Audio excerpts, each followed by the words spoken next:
The date was June 22, 1633. The place was Rome.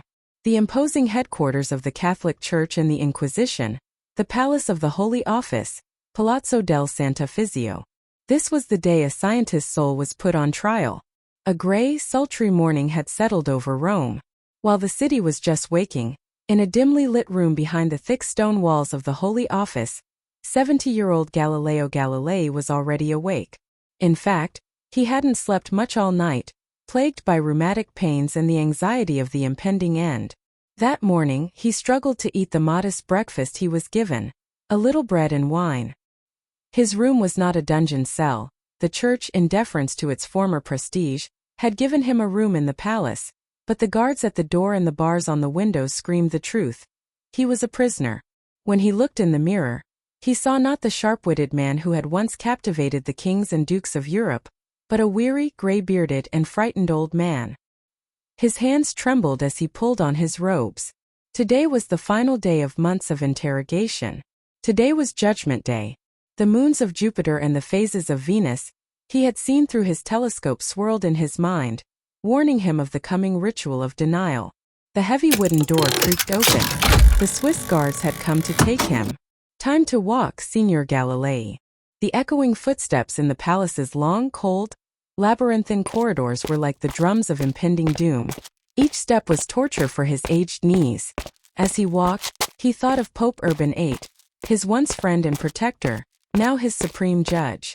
He tried to understand how a scholarly debate had devolved into this, a deadly trial for heresy. Had his arrogance driven him here, or had he simply seen the truth?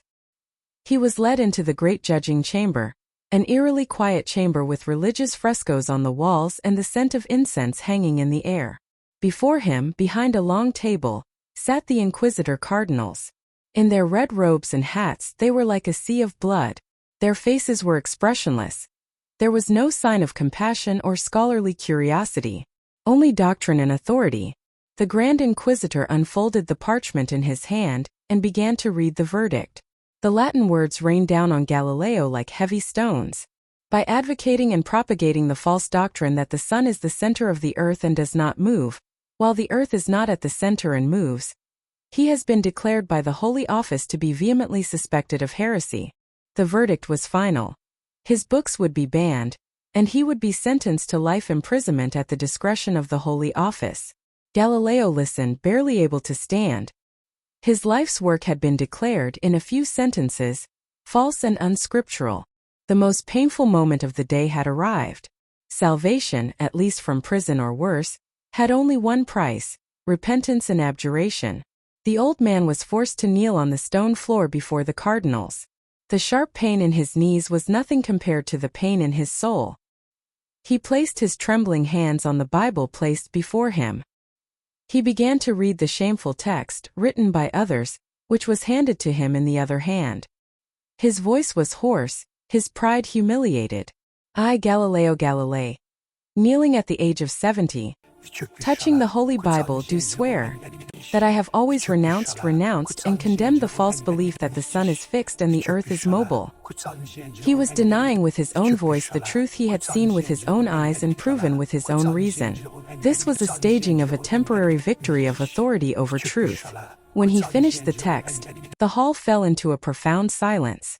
Allegedly, it was at that moment that Galileo, slowly and painfully rising to his feet, his gaze never leaving the floor, whispered the famous rebuke that only he, and perhaps history, could hear. Eper si move. Still he turns.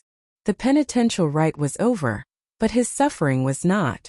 By afternoon, the details of his sentence became clear. Pope Urban, in a final act of mercy for his old friend, commuted his life sentence to house arrest. But the terms were harsh. His dialogue would be burned and banned. He would recite penitential psalms every week for the next 3 years. And most importantly, he was forbidden from writing, teaching, engaging in scientific discussions, or even speaking about the heavens. He was now a living dead man, a star messenger whose voice had been silenced. As evening fell in Rome, Galileo was removed from the Holy Office. His first stop would be the relatively comfortable confinement of the Florentine embassy, Villa Medici, after which he would be sent to his own villa in Arce Tri, his final place of exile. As he left the palace escorted by guards, he took one last look at the sky, reddened by the evening sun. That sky was now forbidden to him. Jupiter was somewhere out there rotating with his moons, Venus was somewhere out there completing its phases, and the earth beneath his feet, no matter what the Inquisition said, continued its magnificent orbit around the sun. By the time he was brought to his room at the Villa Medici, he was exhausted. The day of June 22 had passed. On that day a scientist had knelt but science stood. That night Galileo went to bed not a hero, but a broken man. But when he closed his eyes, he could still hear the vast spheres turning in the darkness and the silent music of the universe. They could imprison him but never the truth.